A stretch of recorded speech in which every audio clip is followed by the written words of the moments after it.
மகளே. சொல்லுங்க ஏசப்பா. நான் என்கிட்ட பேசிக்கிட்டு ஃபோன் நோண்டிருக்கிறேன். சாரிங்க ஏசப்பா.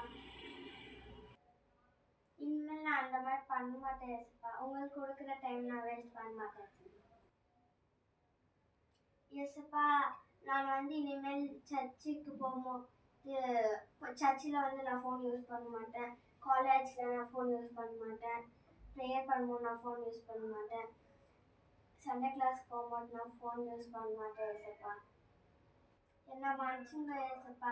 என்னை நீங்கள் உணர்த்துறதுக்காக நன்றி ஏசப்பா. இனி இந்த டைமை நீ ஃபோன் யூஸ் பண்ணிக்கோ. ஓகே ஏசப்பா. அச்சோ, இனிமேல் நம்ம ஃபோன் யூஸ் பண்ணக்கூடாது. நம்ம யூஸ் பண்ணதுனால நம்மளை நினச்சி ஏசப்பா எவ்வளோ ஃபீல் பண்ணுவார்.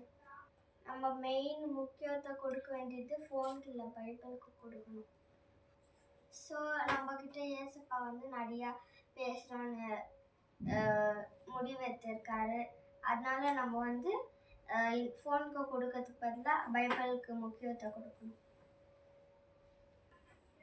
ஓகே காய்ஸ், நீங்களும் ஃபோனுக்கு முக்கியத்துவம் கொடுக்காதீங்க, வெறும் வேதத்துக்கு முக்கியத்துவம் கொடுங்க. தேங்க்யூ.